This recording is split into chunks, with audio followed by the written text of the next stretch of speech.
We're moving now to a topic that bridges between being a cross-cutting theme and right into one of our policy areas, looking at the role of the media in its treatment of this debate and in the people who speak out for sex-based rights or for trans rights. So I now have the task of introducing Ruth Serwotka, who is a socialist feminist and trade unionist, and she's a co-founder of Women's Place UK. So Ruth, please unmic yourself and speak. Unmute yourself.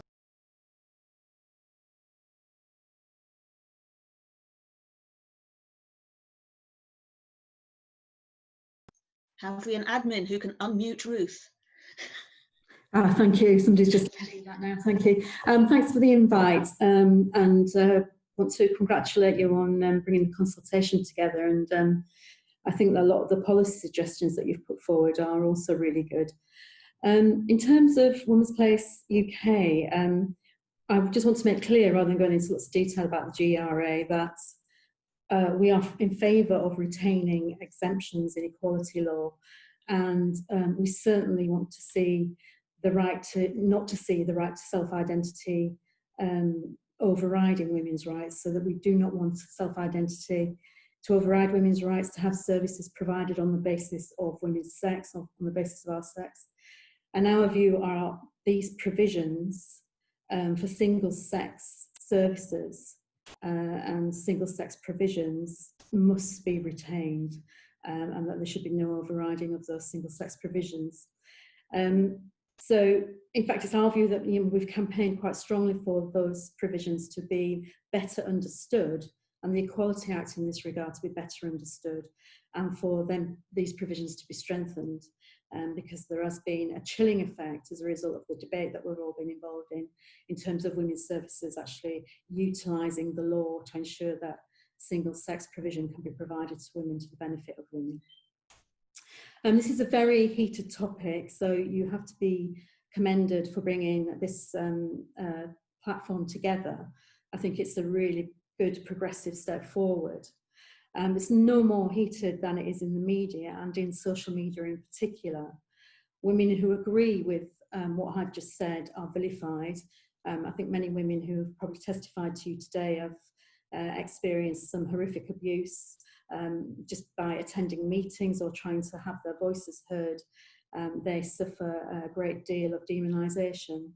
And that's not just the everyday sexism that I think that most women do experience, in terms of everyday life, but that there has been, in fact, a vicious and violent onslaught around this issue, which exposes some of the misogyny, I think, that is behind some of the debate that's been involved in this discussion. And I think the best example of that recently has been in the last 24 hours with the Rest in Peace J.K. Rowling hashtag, which has been an attempt to celebrate the idea of the death of a woman, and her vilification has been absolutely horrendous, all on social media and spread out across for the world to see. But I think mainstream media has also been difficult, certainly over the last few years, for women's voices to be properly represented and properly heard. For the feminist side of the argument, or the women's rights side of the argument, the women's rights activists, as we like to call ourselves, we obviously, and I want to say this quite categorically, support the idea that trans people are not demonised in the press, that they have a fair hearing, and that any kind of stories about them are not sensationalised or unfairly represented. But I think that, having said that, we have to acknowledge that there is actually some misrepresentation of women's rights activists in the mainstream media as well. An article written by Owen Jones in The Guardian, of all places, in 2017 led the way, when Owen Jones said that women who wanted to retain aspects of equality law were transphobic bigots. And that opened the door, I think, to there being a view that it was socially acceptable, progressive even, for a new kind of left misogyny to become quite mainstream and to be represented into the British press. With that onslaught, in June 2019, Women's Place wrote to IPSO to say that we felt that their guidance on reporting on transgender issues was very one-sided, and we highlighted a number of areas. And I'll go through these quickly. We gave lots more examples than I'm going to give here, but time allowing makes it difficult. But we highlighted, first of all, the continued use of pronouns, of preferred pronouns in every single case, which sometimes simply was not appropriate or did not make sense.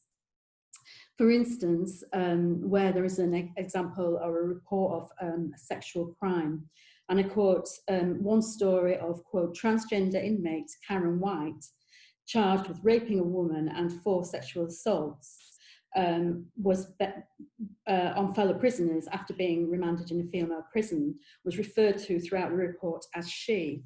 Now, clearly, a transgender inmate who sexually assaults women, it's not appropriate to refer to that person as she and her. This example, and there are many others, colludes with the perpetrator of male violence and minimises their crime and increases the impact of that crime on the victims, all of whom are in fact women. So the real story and the impact of that story is minimised by the press and by the continued use of pronouns. So we think there should be judgment in the use of pronouns.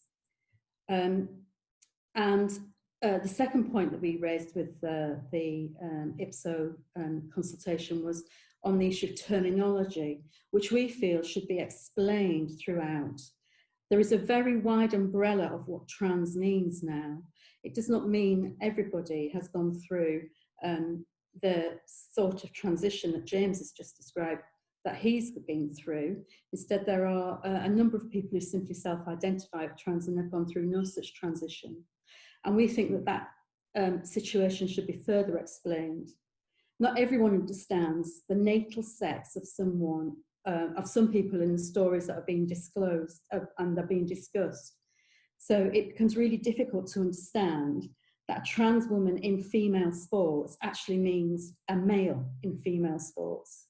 And that actually, again, what happens is that the significant impact of a male participating in female sports and the significant advantage that person has is underestimated as a result of that. We also raised with IPSO that we thought the reporting on suicide within the trans community was flawed, repeatedly saying that a particular group is at a higher risk of suicide is not good practice, and that is something that is advocated by the Samaritans. Suicide stats have been utilised by Stonewall, are repeated and are extremely flawed, and prevents a rational discussion that's not emotive. It prevents that discussion taking place.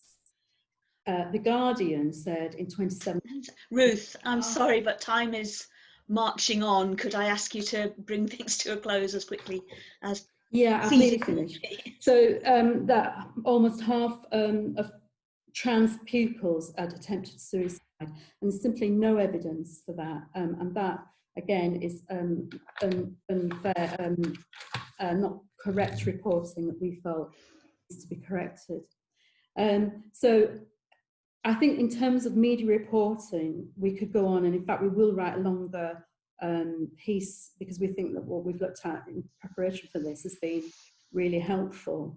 But it's very important, I think, to point out that it's not just that it's a minor issue to women. Women are 52% of the population, and in our current society, the backlash that is experienced by women by some of this reporting and some of the complaints that we raise about it is really significant, and actually tells us something else is going on, and that this is a big backlash against feminism and women's rights in general. Thank you.